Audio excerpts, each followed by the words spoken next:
All right, good afternoon, everyone. Let's get started on time. Welcome to DEV340, or how Amazon.com uses AWS management tools. I apologize for the raspy voice. My name is Prashant Prahlad. I'm a senior manager for product management for some of the services that comprise these management tools. And joining me is Mike. Yeah, hi. My name is Mike Burke. I'm a principal technical program manager at Amazon, and I'm going to be talking about how we use some of the stuff that Prashant has built. Well, the good news is, you wouldn't have to hear me for too long because Mike's going to do a bulk of this presentation. Now, as you notice, neither Mike or I work in marketing, but we came up with a very pithy way to remember this talk. It's guardrails, not gates. So if that's something you can remember, you can reference this talk afterwards. Well, what you can expect from this session is the following. We've used the term management tools fairly pervasively through re:Invent. I'll try and define what services comprise these management tools. And really important that you walk away from this talk knowing what your governance philosophy is, and then select the tools from these sets of management tools that meet that philosophy. And the bulk of this talk, as I said, will be around how Amazon.com, which is a big customer of AWS, actually uses these tools and their journey in using these tools. And you'll also be able to take learnings from this session and implement it yourselves. So when we talk to customers, there are a lot of questions we hear from them.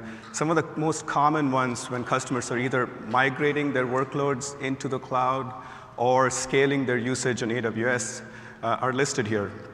The most common one is, what should my AWS account structure be? Should I use one per application, one per environment, one per business unit, or one per geo? And then through this talk, we'll try and answer this question. How much governance should I put in place? Should you allow developers to do anything they want within their AWS account, or should you go through approval workflows for any changes made to production resources? And then if you're the person administering these accounts centrally, you are obviously a scaling bottleneck because your AWS usage is typically growing. The number of services that people within your company are growing. And how do you keep up with all of this given the number of people working on this kind of stuff? And then finally, how do I have enough metadata to perform forensics and analysis on how people are using the cloud? Now, traditionally, the way we've approached this is you have governance on one side, and you trade off some governance for agility, right? The pace at which you want to deploy and make changes through the DevOps way can actually affect the amount of governance you have put in place. And when you think about governance, just remember these 6 things. They're define, discover, monitor, manage, report, and respond. So we'll come back to what those things are. And we trade that off for agility. As an example, even customers today go through some sort of approval workflows when a new VM or an instance needs to be provisioned. And that can actually lead to long deployment times. What we believe is that AWS, and specifically the management tools we're going to talk about today, actually help you do both, right? It's a false trade-off. And then we look at how that's the case. Now, when we reference management tools for governance, remember we had all those nice definitions of what governance means, or one-word definitions of what governance means. I wanted to pick the services from the management tools that actually meet those. And I won't go through each of them in detail, but I'll give you a one-line summary of what these services are so you have enough context moving into the talk that Mike's going to do. The first one is CloudFormation. CloudFormation is a templating language that allows you to provision infrastructure and applications on AWS. It's templatized, so you get the same set of configurations for resources in different accounts like test, dev, prod, and so on. Service Catalog is sort of an extension of CloudFormation that actually publishes only approved templates for people to use, and that's your sole interface to use AWS. So it gives you governance when an administrator says, these are the templates I want my users to use. Those are the only ones available to them. Some of the other services that help you gain visibility in the cloud, CloudTrail. CloudTrail is an API logging service that pretty much logs who made an API call at what time, to what IP address, and what resources were affected. AWS Config really has two portions. One portion monitors the inventory of resources in your account and how they're configured and how they change. And another portion actually automatically checks these configurations through a mechanism called config rules. And you can define your own rules and best practices to say this change is compliant or non-compliant. CloudWatch is a fairly large service that really has three components. CloudWatch metrics and alarms, which really help you measure things and alarm when things don't meet your requirements. They have CloudWatch logs. Logs actually collect data from different sources, so you can search and do some advanced analytics on them. And CloudWatch events that allow you to react to changes that happen in the AWS account. Trusted Advisor is a reporting mechanism that helps you get best practices from AWS, and you can run regular reports to see how you're doing against these best practices. And last re:Invent, we announced EC2 Systems Manager that allows you to manage resources inside the EC2 instance, whether on the AWS cloud or elsewhere. You can use these tools to do things like patch management, maintenance, apply maintenance windows, get an inventory of all the things installed inside your EC2 instance, and run commands to make operational changes without having to use SSH. Now, I'm really hoping, since this is a 340 talk, you know all this. You know all these services, and they'll come in handy, but hopefully this gives you some context. Now, let's get back to what we defined as governance. We said ability to define, discover, manage, monitor, report, and respond were our governance. So you can actually use these sets of tools to meet those governance requirements. Again, CloudFormation and Service Catalog help you define infrastructure in the cloud. EC2 Systems Manager, Config, and CloudTrail give you ability to discover resources that exist and manage them. And Trusted Advisor, along with CloudWatch, help you monitor, respond, and you can even get a report. Now, if that's a lot to take in, just remember these things. These are Cliff's Notes, and for folks who didn't go to North American universities, this has been the reason why people graduate. It gives you a summary of what you need to know. Our management tools help you automate the management lifecycle on AWS, and helps you scale. You don't have to trade off visibility and control. We strive to provide better visibility on our tools than you've ever experienced before. So anytime we are in doubt, we want to provide that information to you. So better visibility is a tenet for us. And then it's really important to pick your governing philosophy and then choose the tools that match that philosophy. And this will make a lot more sense once you hear Mike. Now, a lot of customers use management tools. It's not, right from enterprises such as Hess to cloud-native companies such as Netflix to startups. They use it to actually scale the usage of AWS programmatically. One such customer happens to be Amazon.com, which is comprised of all these companies. And I'd like to hand it over to Mike to tell us more. Thanks, Prashant. Hi, everyone. My name's Mike Burke. I'm a Principal Technical Program Manager at Amazon.com. Amazon.com is a shorthand way of talking about all the parts of Amazon which aren't AWS. Look at all this logo cloud. These are my customers. The program I work in is all about broadening and deepening and evolving our use of AWS across Amazon. We use AWS just like any other customer. We have an account team. We have solutions architects that help our engineers out. We have technical account managers. And we use enterprise support just like any other large customer. So before we really get into the meat of this talk, I just wanted to take an opportunity, because this week has been a busy week at Amazon. If your hobbies include shopping or reading things on the internet, then you may have heard about Black Friday and Cyber Monday, two very big events at this time of year. The group I work with inside Amazon actually runs a lot of the core fleets which support Amazon.com during this time. The rendering fleets, which support the websites around the world, the traffic management fleet, some of the really hardcore stuff going on. So I just wanted to share a special sneak peek behind the scenes of what goes on during these days. You can imagine it's a really busy time of year, lots of people focused, lots of intensive game days, there's war rooms set up around the globe watching the dashboards, things happening. So lots of engineers putting in a lot of long hours and a lot of preparation to make things run smoothly. And of course our leadership team have an important part to play in terms of keeping that professional focus, keeping things running smoothly. So hot off the presses, here's a quick sneak peek of what goes on. Here's our leadership team in action. For people like me, who find the sight of adults in onesies distressing, I apologize, but there it is. There's a zebra at the back, a hairy zebra at the back, who's actually doing a talk at 1 o'clock tomorrow about how Amazon.com processes millions of transactions per second on AWS during these events. So I recommend going and seeing that one. There's a deeper point here, maybe. The fact that these are the busiest times of year for us.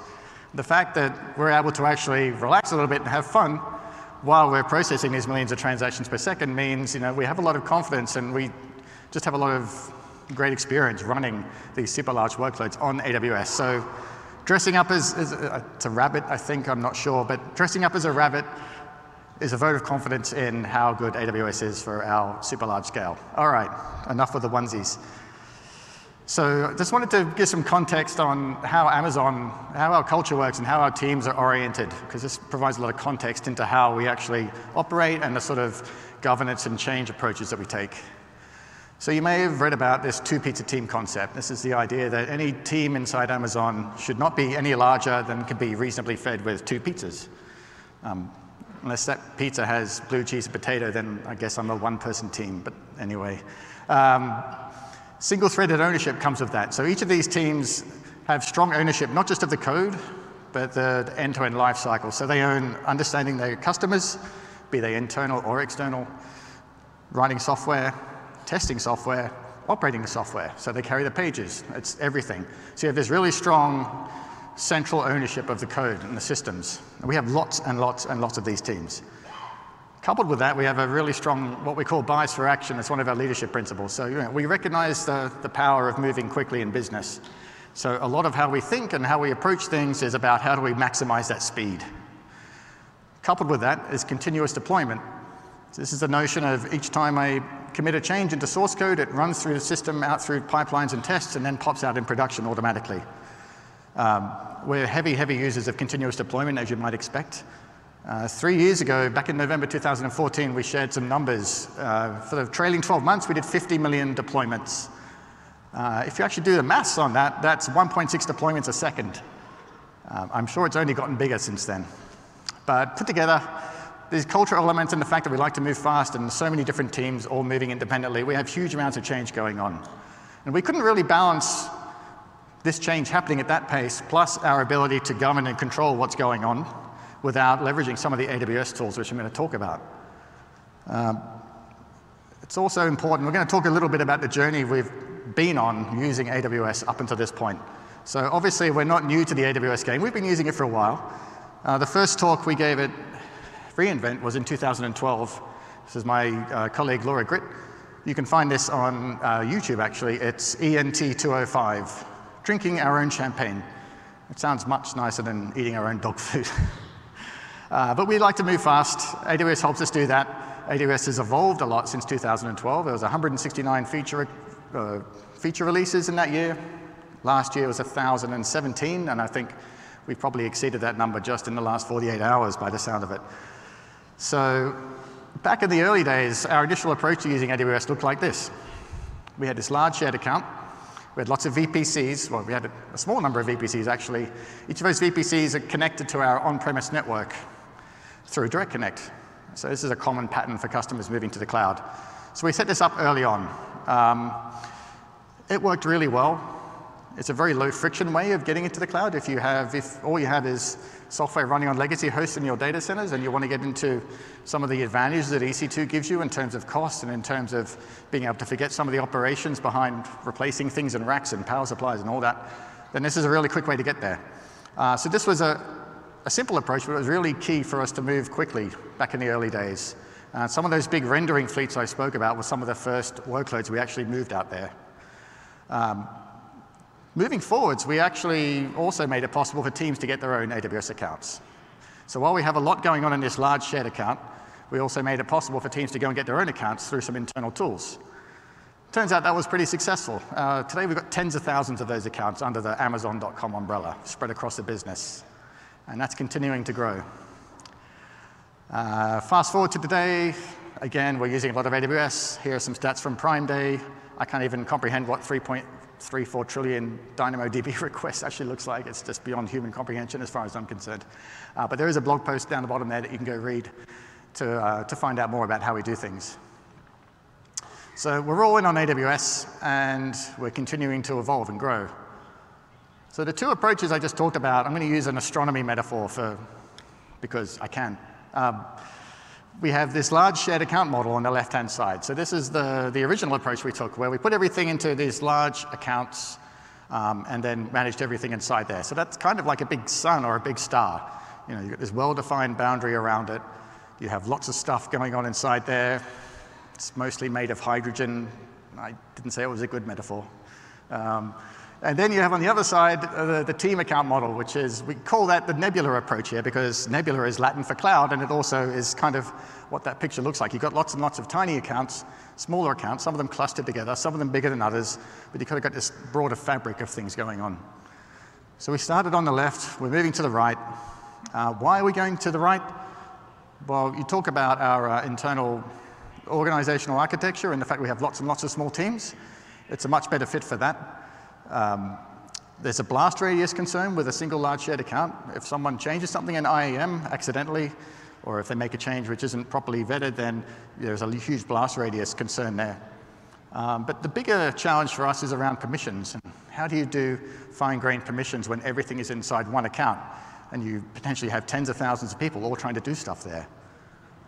So let's just explain that just briefly and how we went through this. So here's Bob. Bob's in this large shared account. He wants to create a database which stores a list of reInvent talks that use astronomy metaphors. I think it's going to be a short list, but that's OK. He's going to use RDS. So he creates an RDS database. He's happy. He moves on with his life. Meanwhile, Steve down here is doing a tidy up of a test environment, and he's upgrading the database engine on one of his RDS instances. He's also got a team meeting coming up, and he's starting to think about what flavor the pizza is going to be. So he's not concentrating, and he accidentally upgrades the wrong database. Now, lots of things that mean this isn't as big a problem as you might imagine. RDS obviously has a lot of automatic backup and restore capabilities.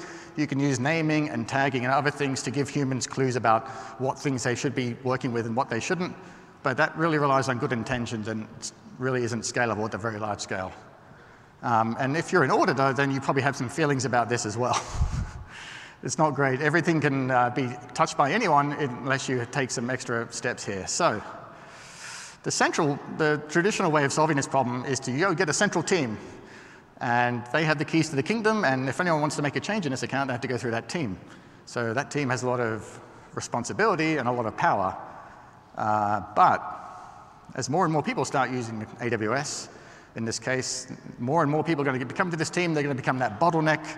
And it starts to feel like the old world of IT, where you had to go to the central IT team to ask for changes, and there was a queue, and you had to make your case about why your request is more important, et cetera, et cetera. And this kind of runs counter to the whole value proposition of the cloud, which is the company gets to move faster because the individuals in that company, be they engineers, be they analysts, whoever it is, get to move faster through AWS. I did some quick math on this to look at how this would work for Prime Day. We had 14 million configuration changes during Prime Day.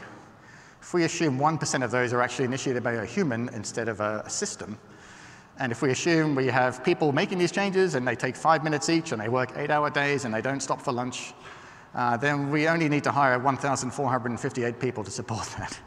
So needless to say, that's not an approach we've taken. The first approach we did take was to build a wrapper on top of that central account.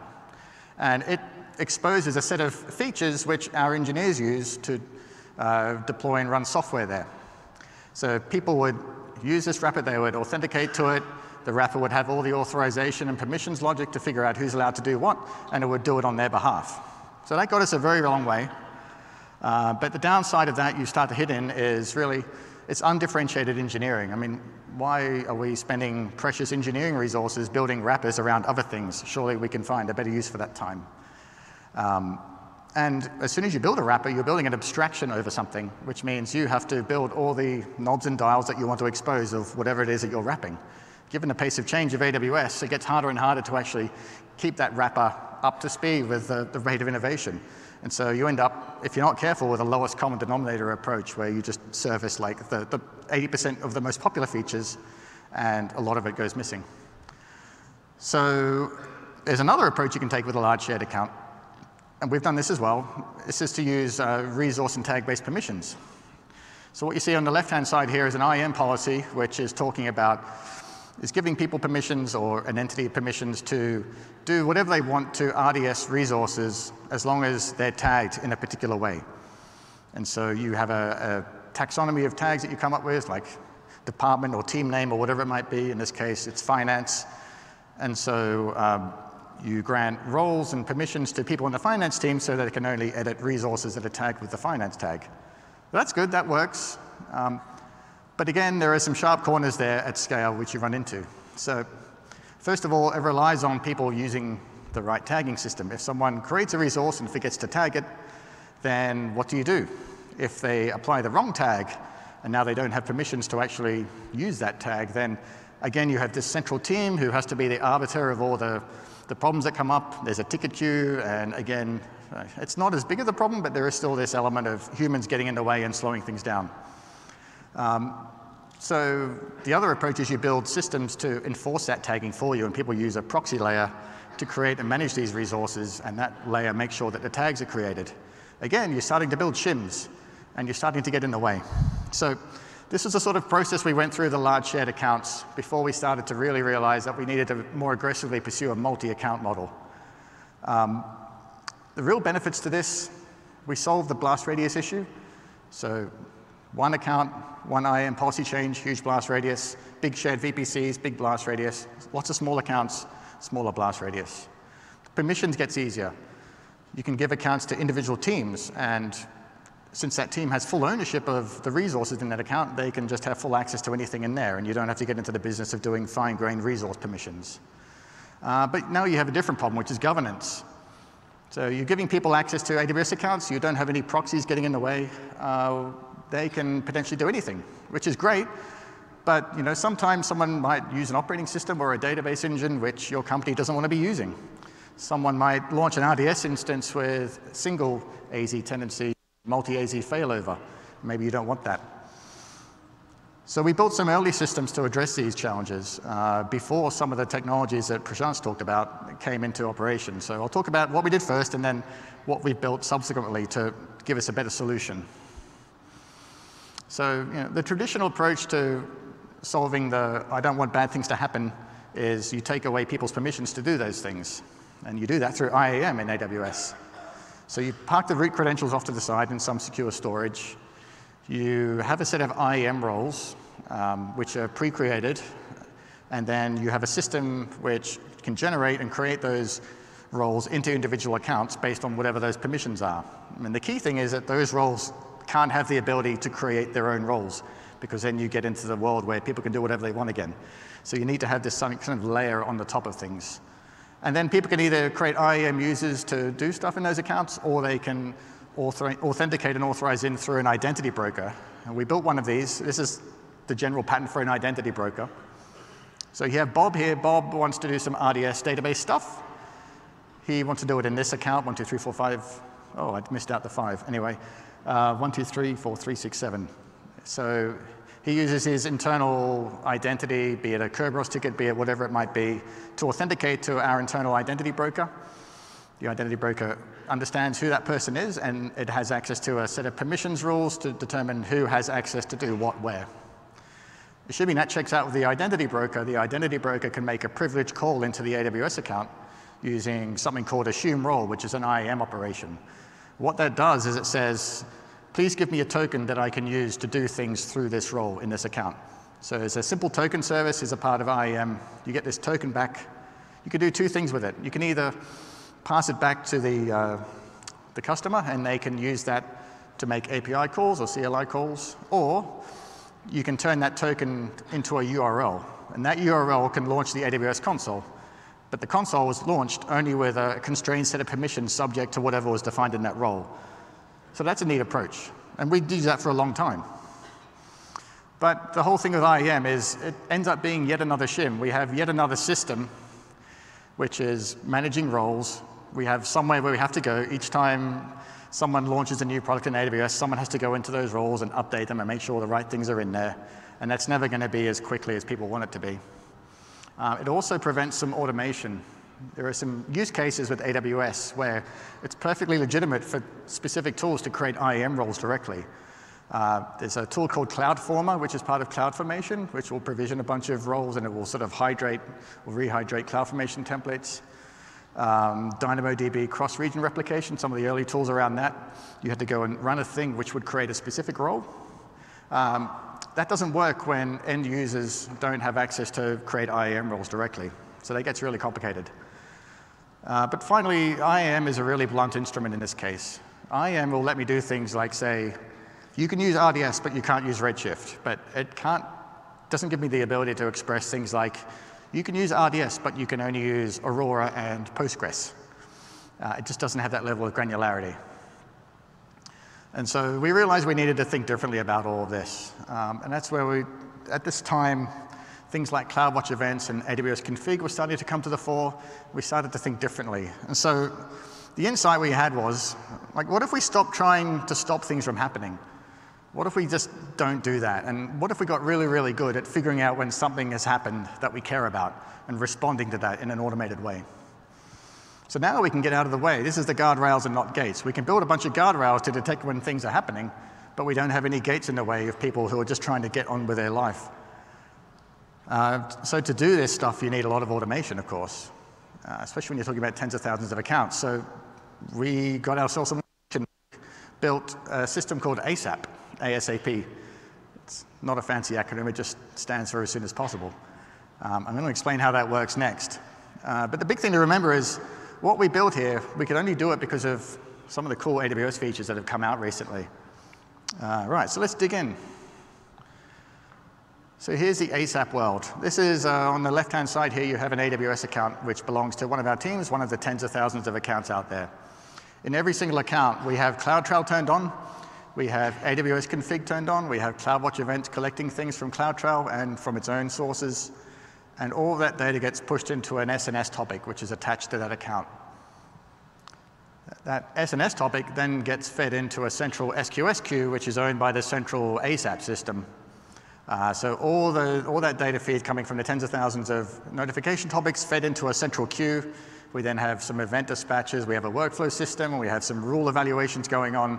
And this is where we look at all the things that we care about, and we run our own logic there to look at, okay, so what's going on? Maybe we need to make some calls back into the account to inspect more deeply the state of that account, some different associated resources.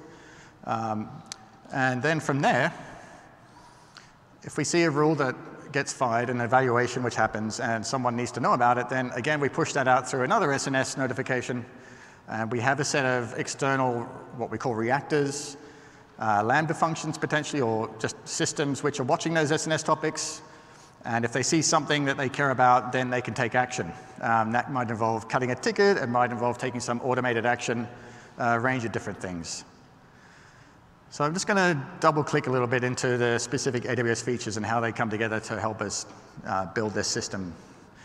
So I know Prashant's sort of given the opening pitch about these different systems and how they fit together, but just from our context, AWS config, we think of it as like I think of it as like a configuration management database for AWS. If anyone knows about ITIL and all that stuff, CMDB is this core concept in that world. So it's a mechanism for collecting an inventory of all the stuff that's in that account, and it's also a mechanism for doing looking for changes, doing drift detection, analyzing what's changed. So we use it for things like, the security group that an EC2 instance is attached to has changed. Do we care about that? Is that a good thing? Or is it something we need to take action on? An IAM role was changed, so maybe an additional AWS account was added to a trust relationship. We need to look at that AWS account number, make sure it's an account number we know about. If it isn't, maybe someone's typed in the wrong account number by accident, then we should do something about that. Configuration changes to RDS and Redshift clusters. It's the same thing. So config is really good because it gives you not just, hey, something just happened. It also tells you, here's the state of the thing before the change, and here's the state afterwards.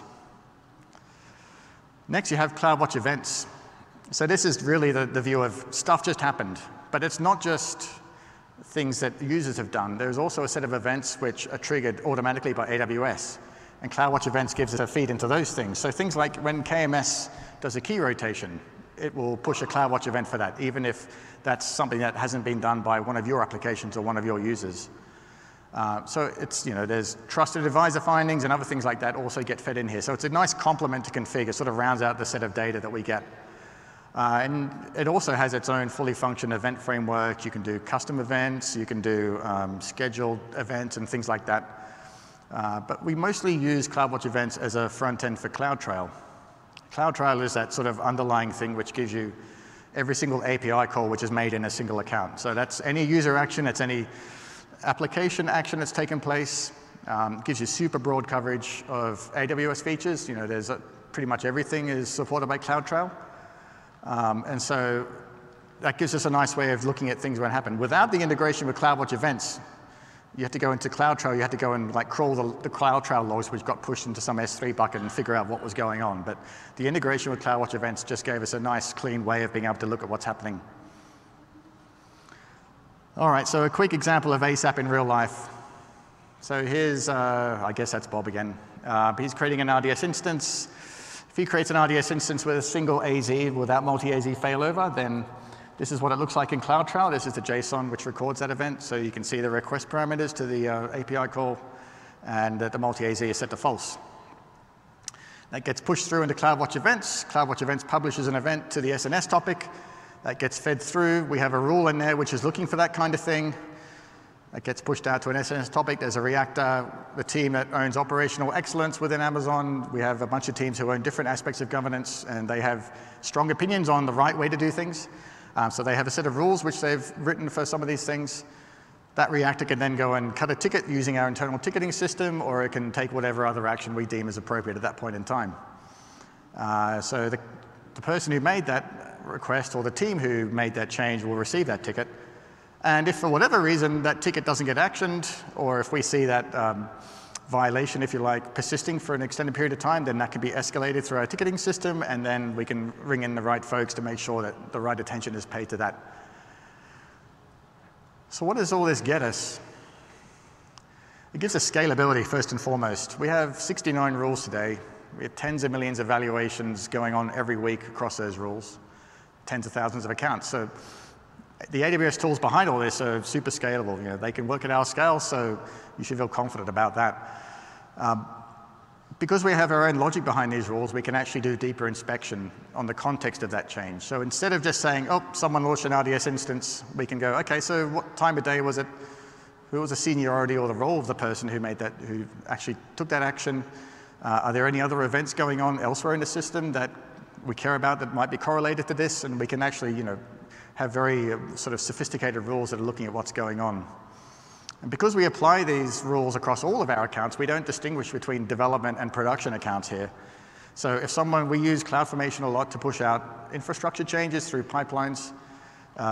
If someone pushes a change into their development stack, which forces a change in AWS resources, that's going to fire a rule in their development account, and so the developer is going to be notified about that super early before anything happens and gets rolled into production.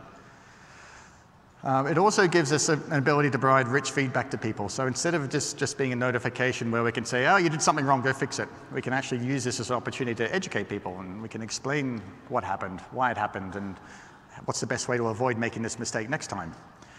We don't just have engineers using AWS and Amazon. Everyone from economists and data analysts and scientists, people who don't necessarily want to or should have to know about the ins and outs of VPC security groups, but we still want to make sure that they're protected and we have the right guardrails around what's going on. So we can encapsulate that event in a nice, simple, easy to understand way so that those people can take action too.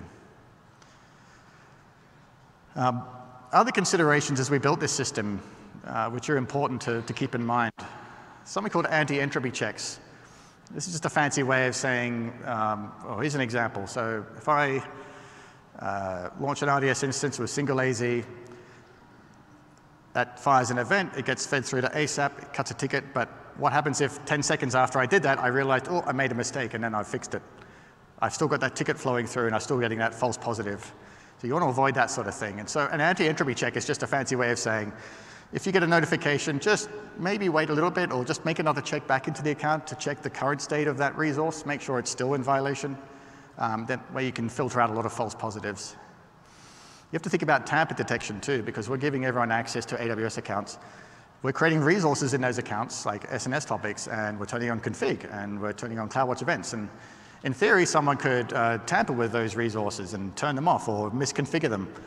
And so we need mechanisms to be able to detect that. And so you can do a lot of that with even more ASAP, just looking at the CloudTrail API calls that are going through and seeing if any of those calls actually apply to resources which are part of that sort of protected stack. Or you can do periodic checks and scans as a sort of backup mechanism, and I'll talk about regular sweeps here too. Exceptions, even if you have the most precisely defined rule, Amazon is so big that there is going to be at least 100 different teams who have a legitimate reason to break that rule. And that's totally fine, but you just need a way to be able to acknowledge that up front and be able to understand that this team is actually allowed to do this, and I'm not going to keep cutting them tickets each time they keep doing the same thing.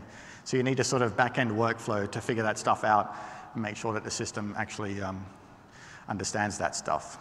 And then regular sweeps, because ASAP is great at washing a bunch of rules against things that are currently going on. But whenever you build a new rule or whenever you change an existing rule, you probably want to go and do a retrospective scan of everything that's already there just to see if there's anything currently in violation.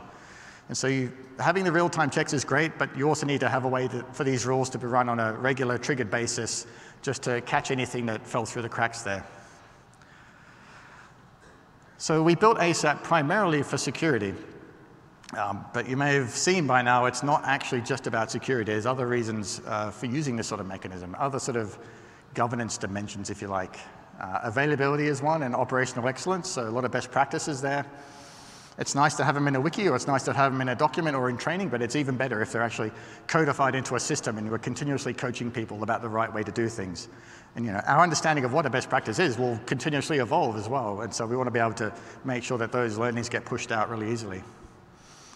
We want to make it even easier for people to address the problems or the issues that are surfaced with something like ASAP. So getting to a world where instead of just giving everyone the information they need to resolve it, like what's stopping us from providing a one-click fix button that explains what's going to happen, but just gives you the easy option to just make it so. And now, when we built ASAP, things like CloudFormation stack sets and AWS config rules weren't fully out. But now we're looking at these things and we're thinking, well, just in case you're not sure, stack sets is a way of pushing out a CloudFormation template across thousands of accounts through a sort of structured deployment and rollback mechanism. And so we could potentially create a lot of AWS config rules and have stack sets push those rules out across all of those accounts for us. So that's something we're exploring. It's one thing to talk about detecting problems when they happen, but really it's even better if we can try to avoid problems happening in the first place. Now, there's a balancing act here because you don't want to get back into the old way of vetting everything that's happening and stopping problems by slowing people down. But there is an opportunity to make it easier to stay within those guardrails and give people sensible defaults so that they don't have to figure this stuff out on their own and continuously bump against the rails. So there's a couple of other AWS management tools that we use to support that sort of model. CloudFormation is a big one. This really helps us get to this concept of being secure by default. VPCs are a classic one. VPCs are complicated. There's a lot of moving parts there. Network ACLs, security groups, subnets, EIPs, and so on. And so it shouldn't be up to everyone who wants a VPC to figure out what the right internal Amazon way to build that VPC looks like. They should just be able to get that VPC provisioned by default. It meets whatever our security teams and other teams consider to be a good VPC configuration, and it's just there. And as long as you don't tamper with it, then you're golden. We use that for other things too. So a simple use case is I want a static website for internal use backed by S3 with CloudFront. again, we can vend templates which encapsulate the best way that we think you should be building those things, and so you can just get them by default. Aurora clusters are another example. We can also use CloudFormation, and we do use CloudFormation to provision default resources in the tens of thousands of accounts. So each time we create an account, we make sure that the IAM rules that are needed for all this governance mechanisms to work are in there, that we have the right CloudWatch log groups and config settings. A lot of that stuff can be just pushed out through CloudFormation. And the patching, that's another example of a systems tool that we use. It's effectively, everyone knows what patching is, but EC2 Systems Manager is one of those maybe lesser well-known parts of EC2, which is actually pretty awesome. One of the parts of the Systems Manager is a patch management. So what you can do is you can define patch groups, which is a fleet of hosts that want to be subject to some patching policy. Then you can define baselines and filters to say, for these hosts, I want the operating system. In this case, we've got, for any host running Amazon Linux 2709, I want security fixes to be applied immediately that they're released. And so Systems Manager can actually take care of that for you. And so you don't have a problem of teams going out of compliance with patching regimes. So a few takeaways before I hand back to Prashant. Shared accounts have scaling limits. We started with one account. That grew to a massive size. I've explained some of the challenges that we face there, and I think these are common challenges that anyone pursuing that model is going to hit eventually. We've gone from that to the other extreme, which is lots and lots and lots of small team-owned accounts or application-centric accounts. There is a middle ground, which I want to talk about briefly, and that is going from one account to, I don't know, maybe 20, which is, okay, each department is going to have their own account. And that department are going to do stuff in that account, and they can figure it out. From experience, that doesn't always work out because organizational structures change. They change a lot, more often than you expect. And so each time ownership of some particular product moves into a different department, or there's a restructure, or some new leader comes in, now you're stuck with this problem of how do I lift and shift just those resources out of this account and put them into this account? How do I get all that data copied across? And how do I take care of all that? And it's all possible, but it's not really differentiated work. It's kind of painful, and it's really not what we should be worried about. And so one of the benefits of moving to lots of small accounts where that account is tightly coupled to this notion of an application or a service, a microservice in Amazon's context, those things are long-lived, and that entity will persist beyond any organizational changes going on around it. And so it really just becomes a question of, well, who has permissions on these accounts versus what resources belong in these accounts? And that turns out to be a much easier problem to solve. AWS helps people move faster. That's the whole point of AWS. So be very careful when you build governance mechanisms that you're not accidentally getting in the way of that. It may seem viable to start with, but as AWS innovates faster and faster, and as hopefully your own company adopts more and more of the cloud and more work goes in there, then that can, if you build those mechanisms in the middle, that can turn out to be a scaling bottleneck. And because we are in the cloud and everything is an API, and you have a huge suite of products connected with this sort of common fabric of CloudTrail, CloudWatch events, and so on, you can actually do things in that world that you couldn't really do with traditional IT. At least I couldn't figure out a way to do it. During Prime Day, we had 419 billion API calls, and we ran rules against every single one of those. And how would you tackle that when you have maybe an on-premise footprint where you have technology from 12 or 20 different vendors, and they're all vending their own log formats and their own eventing mechanisms, and how do you bring all that together? That's a costly and a complex thing to do, but with something like AWS, it gets much easier for us. And then think about governance as not just a mechanism to keep people doing the right thing, but also as a way to educate people and to help them understand what's going on. There's a lot of moving parts when you talk about using AWS, and there's a great opportunity to actually educate and help people understand the context of what they're doing. And finally, if you can, use the same rules within your development environments that you do in production. Just have the same consistent set of rules everywhere. That means there aren't any nasty surprises when a change actually gets pushed out into production.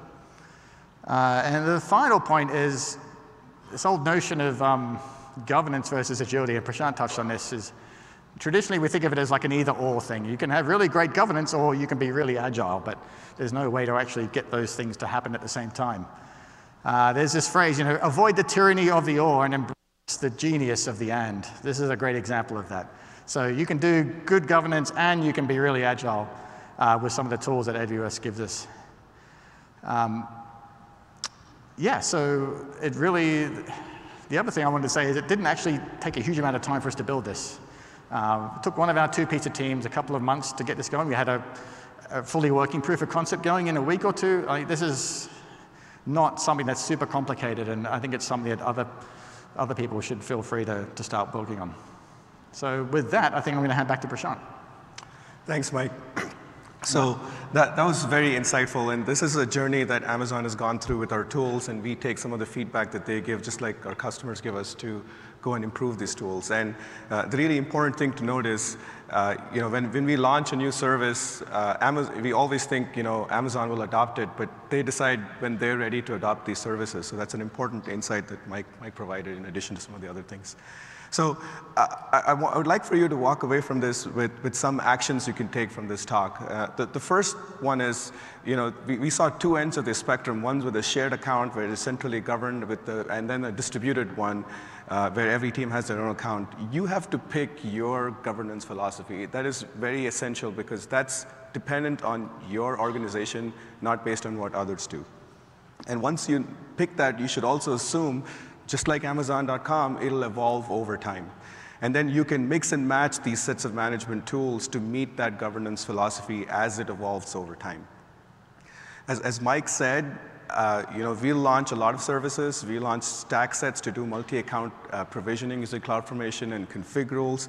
Adopt these services only when you feel comfortable and you're ready to deprecate something you've already built.